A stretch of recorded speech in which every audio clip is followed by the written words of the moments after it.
Hello दोस्तों, आप सभी का स्वागत है Shri Shyam classes YouTube channel पर। आज मैं लेकर आया हूँ कक्षा 12वीं आरबीसी बोर्ड के इम्पोर्टेंट क्वेश्चन बायोटेक्नोलॉजी चैप्टर के जैव प्रौद्योगिकी के सिद्धांत और जैव प्रौद्योगिकी के उपयोग यूनिट के इम्पोर्टेंट क्वेश्चन लेकर आया हूँ आपके सामने। फर्स्ट क्वेश्चन है, आनुवंशिकता रूपांतरित पौधा कौन सा होता है, यानी कि जेनेटिक्स मॉडिफाइड प्लांट कौन सा होता है। बिट्टी मक्का, बिट्टी कॉटन और बिट्टी राइस। राइस में तो चावल, बिट्टी कॉटन, बिट्टी मक्का, ये सभी जेनेटिक्स मॉडिफाइड प्लांट होते हैं। नेक्स्ट क्वेश्चन आपके सामने है स्क्रीन पर, बिट्टी फसल के उत्पादन में निम्नलिखित में से कौन सा भाग लेता है।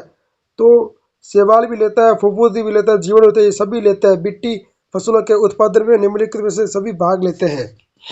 अब आपके सामने न्यू क्वेश्चन है आपके स्क्रीन पर, बिट्टी फसलों के उत्पादन में निम्नलिखित में से कौन भाग लेता है। बिट्टी फसल, यानी कि हम बायोटेक्नोलॉजी चैप्टर की बात कर रहे हैं, कक्षा 12वीं बायोलॉजी जीव विज्ञान के। तो इसमें आपका जीवाणु भाग लेता है, जीवाणु। ठीक, ये क्वेश्चन वेरी वेरी इंपॉर्टेंट है आपके 2026 बोर्ड एग्जाम है। 100% ये क्वेश्चन पूछा जाएगा। इंपॉर्टेंट क्वेश्चन है आरबीसी विद्यार्थियों के लिए। बायो पायरेसी क्या है। विभिन्न बहुराष्ट्रीय कंपनियां, जो बड़ी बड़ी कंपनी होती है, अन्य संगठन, जब किसी देश के जैविक यानी कि बायोटिक संसाधनों का समुचित प्रतिकर भुगतान किए बिना अनाधिकृत रूप से उन संसाधनों का प्रयोग करता है, तो वे बायो पायरेसी कहलाते हैं। ये इंपॉर्टेंट क्वेश्चन है आपके 2026 में बोर्ड एग्जाम में पूछा जाएगा, बायोलॉजी का मोस्ट इंपोर्टेंट क्वेश्चन। नेक्स्ट हम थोड़ा डिस्कस करेंगे इंसुलिन। आपको पता है एक प्रोटीन हार्मोन है जो हमारे पैनक्रियास से सिक्रेशन होता है। इसका कार्य होता है रक्त में ग्लूकोज को कम करना। जो हमारा ब्लड होता है, ब्लड में ग्लूकोज का कम करना। और इंसुलिन की कमी से मधुमेह रोग हो जाता है, यानी कि डायबिटीज, जिसे हम शुगर भी कहते हैं। इंसुलिन पहले देखो गाय और सुअर और भैंस की चर्बी से निकली गई थी, जिससे एलर्जी रोग उत्पन्न हुआ था इंसानों में। अब हम देख लेते हैं इंसुलिन की संरचना। ये इंपॉर्टेंट क्वेश्चन है, इंसुलिन की संरचना पूछी जाती है। इसमें S1 एमिनो अम्ल पाए जाते हैं। देखो डाई सल्फेट बॉन्ड देखने को मिलता है आपको। और ये प्रो इंसुलिन है। देखो ये प्रो इंसुलिन की संरचना। नेक्स्ट क्वेश्चन है आपकी स्क्रीन पर, इंसुलिन इंसुलिन हार्मोन कौन सी कोशिकाओं द्वारा स्रावित होता है। इंसुलिन की संरचना का वर्णन कीजिए। वेरी वेरी इंपॉर्टेंट है, 2026 में पूछा जाएगा। इंसुलिन एक प्रकार का प्रोटीन हार्मोन है जिसका निर्माण पैनक्रियास के बीटा कोशिका द्वारा होता है, यानी कि अग्नाशय की बीटा कोशिका द्वारा होता है। इंसुलिन रुधिर में ग्लूकोज की मात्रा को नियंत्रित करता है, यानी कि ग्लूकोज की मात्रा को नियंत्रित करता है, ग्लूकोज का लेवल कम और ज्यादा करता है। इंसुलिन ऐसा प्रोटीन हार्मोन है जो 2 पॉलीपेप्टाइड श्रृंखला से मिलकर बनता है। यहाँ से पूछा जा सकता है कि प्रोटीन इंसुलिन कौन सी श्रृंखला से होता है। तो पॉलीपेप्टाइड श्रृंखला से मिलकर बना होता है। ए पॉलीपेप्टाइड श्रृंखला 21 अमीनो अम्ल से मिलकर बना होता है। अब आपसे यह भी क्वेश्चन पूछा जा सकता है कि पॉलीपेप्टाइड कितनी श्रृंखला से निर्माण होता है। 21 अमीनो अम्ल से। और बी पॉलीपेप्टाइड श्रृंखला 30 अमीनो से अम्ल मिलकर बनी होती है, अम्लों से मिलकर बनी होती है। दोनों पॉलीपेप्टाइड श्रृंखला आपस में डाई सल्फाइड बॉन्ड से आपस जुड़ी होती है। ये बॉन्ड भी पूछा जा सकता है आपसे, इंपॉर्टेंट है ये, रिक्त स्थान में पूछा जा सकता है आपसे। को आप देख पा रहे हो स्क्रीन पर डायग्राम। थोड़ा यहाँ डिस्कस कर लेते हैं इंसुलिन के बारे में। इंसुलिन हार्मोन की कमी के कारण रक्त में ग्लूकोज का स्तर बढ़ जाता है, जिसके कारण कोशिकाओं को ग्लूकोज प्राप्त नहीं होता, जिसके कारण मधुमेह रोग हो जाता है। पहले मधुमेह रोगियों के उपचार के लिए इंसुलिन का गाय और भैंस, सुअर की आदि प्राप्त किया जाता था, परंतु ये मनुष्य में एलर्जी रोग उत्पन्न करती थी। इसके कभी कभी संक्रमण हो जाता था। पुनः डीएनए तकनीक से बना इंसुलिन ने इन सभी समस्याओं को हल कर दिया। जो नई डीएनए तकनीक से बनी थी वो सभी का हल कर दिया था। इंसुलिन की संरचना, इंसुलिन 2 पॉलीपेप्टाइड श्रृंखला का बना होता है, जिसे श्रृंखला ए और बी कहते हैं। ये देखो इंसुलिन के बारे में डिटेल से एनसीईआरटी लाइन टू लाइन।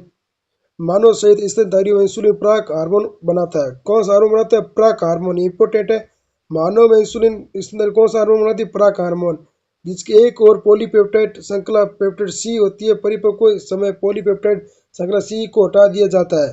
ठीक, इन आनुवंशिक अभियांत्रिक पुनर्गठन डीएनए तकनीक का उपयोग करके जीन्स को इकोलाई जीवाणु आपको याद रखना है, जीवाणु से स्थानांतरित किया जाता है। इंसुलिन की श्रृंखला प्राप्त की जाती है। और देखो ये भी लाइन इंपॉर्टेंट है,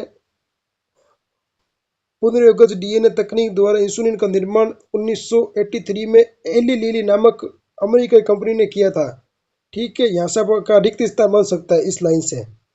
अब मैं आपको 100% श्योर कर सकता हूँ ये क्वेश्चन आपके 2026 में बोर्ड एग्जाम में 100% ये पुटअप होगा। जीन चिकित्सा क्या है, उसकी कार्य प्रणाली को समझिए। जीन चिकित्सा वेरी वेरी इंपॉर्टेंट है आपके बोर्ड एग्जाम आरबीसी वाले विद्यार्थियों के लिए। देखो जीन चिकित्सा क्या है, जीन दोष का सुधार करना। 1990 में आपको पॉइंट बनाकर लिखना बोर्ड में। 1990 में 4 वर्षीय लड़की एडी की कमी थी। ठीक है, एडीए यानी कि एंजाइम होता है एडेनोसिन डीएमएज। एडीए लसीकणों के परिपक्वन के लिए आवश्यक है। और एडीए की कमी के कारण कौन सा रोग होता है यह भी पूछा जा सकता है। एस सी आई डी रोग होता है। एस-सी-आई-डी की फुल फॉर्म क्या है, तो सीरवेज कॉम्बिनाइड इम्यूनो डेफिशिएंसी। एडी की कमी लसीकरण पर परिपक्व नहीं हो पाएगी। ठीक, और इसके बनने वाला जीन में विकार होता है। ठीक, इसके बनने वाला जीन में विकार होता है। ये क्वेश्चन वेरी वेरी इंपॉर्टेंट है। ट्रांसजेनिक एनिमल क्या है, यानी कि परजीवी जंतु क्या है। ऐसे जंतु जिनके डीएनए में परिचालन द्वारा एक अतिरिक्त बाहरी जीन, जैसे बाहर का जीन व्यवस्थित होता है जो अपना लक्षण व्यक्त करते हैं, ऐसे जंतु परजीवी कहलाते हैं, यानी कि ट्रांसजेनिक जंतु कहलाते हैं। ये जंतु अनुवांशिक जेनेटिक्स मॉडिफाइड द्वारा विकसित किया जाता है, सॉरी जेनेटिक्स इंजीनियरिंग द्वारा विकसित किया जाता है। परजीवी चूहे, खरगोश, गाय, सुअर और मछली आदि विकसित किए गए हैं। अब देखो जंतु में जीन स्थानांतरण के उद्देश्य क्या है। देखो कोई भी वैक्सीन होती है तो पहले जंतु पर ट्रीटमेंट किया जाता है, प्रयोग किया जाता है। देखो टीके की सुरक्षा जांच के लिए, क्लोन के उत्पादन के लिए, जीन चिकित्सा के उपयोग के लिए। इसके साथ ही आनुवंशिक रोगों के उपचार के लिए, अच्छी किस्म से प्रोटीन युक्त खाद्य पदार्थ की पूर्ति के लिए, जंतु के द्वारा उत्पादित दूध, मांस आदि की गुणवत्ता सुधार के लिए, जीन के कार्य और संरचना में सुधार के लिए है। निम्नलिखित विधियां द्वारा परजीवी जंतु को उत्पादित किए जा सकता है। डीएनए सूक्ष्म इंजेक्शन द्वारा, भ्रूणीय स्टेम कोशिका मध्यस्थल जीन द्वारा, रेट्रो विषाणु यानी कि रेट्रोवायरस मध्यस्थल जीन स्थानांतरण द्वारा। नेक्स्ट क्वेश्चन आपके सामने वेरी वेरी इंपॉर्टेंट है। गोल्डन राइस यानी कि सुनहरा चावल, स्वर्ण धान क्या है। गोल्डन राइस ओराइजा सटाइवा जो जैव प्रौद्योगिकी यानी कि बायोटेक्नोलॉजी द्वारा उत्पन्न चावल की एक किस्म है। इसमें beta carotene pro vitamin A पाया जाता है, जो जैव संश्लेषण बीटा कैरोटीन के कारण सुनहरा दिखता है। बीटा कैरोटीन विटामिन ए का स्रोत करता है। इसकी कमी से कौन सा रोग हो जाता है, रोतोदी यानी कि कलर ब्लाइंड। ये क्वेश्चन देखो 2022 में पूछा गया है आपके एग्जाम में। बायो पेटेंट से क्या आशय है। बायो पेटेंट एक ऐसी प्रक्रिया है जिसमें किसी भी देश की सरकार के द्वारा खोजकर्ताओं को ऐसा अधिकार दिया जाता है जो अन्य व्यक्तियों को इस खोज के व्यावसायिक उपयोग से रोकता है, जिससे कोई उसकी खोज का दुरुपयोग ना कर सके। बायो पेटेंट किसी उत्पाद को बनने के विधि के लिए, किसी के आविष्कार आदि के लिए होता है। आनुवंशिक रूपांतरित जीव से आप क्या समझते हो। ऐसे पौधे, जीवाणु, कवक, जंतु जिनके जीन्स जैव प्रौद्योगिकी के द्वारा परिवर्तन किया जा चुके हैं, ऐसे जीव आनुवंशिक रूपांतरित जीव, मॉडिफाइड ऑर्गेनिज्म जीव कहलाते हैं। ऐसे परजीवी भेड़ और सुअर, गाय आदि है। ये एक लॉन्ग क्वेश्चन है, मैं आपको बता देता हूँ। 2024 में पूछा गया क्वेश्चन है। आरडीएनए तकनीक पर एक निबंध लिखिए और पुनः डीएनए को तैयार करने के लिए विभिन्न क्रमों का वर्णन कीजिए।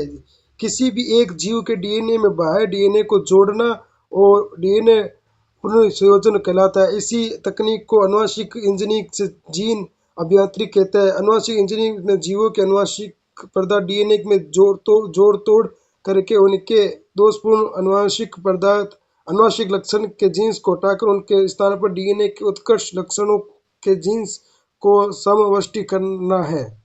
ये देखो डीएनए पुनर्संयोजन तकनीक द्वारा इच्छित डीएनए की उनके प्रतिय कॉपी तैयार की जाती है। कुछ पॉइंट आपको लिख देना एनसीईआरटी के। थोड़ी ये पॉइंट देख लेते हैं, वेरी इंपॉर्टेंट है। प्रतिबंध एंजाइम के द्वारा डीएनए को छोटे छोटे खंडों में तोड़ा दिया जाता है। जेल इलेक्ट्रोफोरेसिस विधि द्वारा डीएनए खंडों को पृथक करना। वांछित जीन को वाहक डीएनए जोड़कर पुनः डीएनए अणु का निर्माण, पुण्यकोश डीएनए के पोषक जीवाणु के द्वारा अंदर प्रवेश। तो ये आपको इम्पोर्टेंट टॉपिक मैंने आपको बता दिया बायोटेक्नोलॉजी से। यहाँ से ही क्वेश्चन पूछा जाएगा, ज़्यादा आपको लेंथ में नहीं पढ़ना। राजस्थान बोर्ड बहुत ही ईजी आता है, ज़्यादा टफ नहीं आता। ऑल द बेस्ट कक्षा 12 बायोलॉजी स्टूडेंट।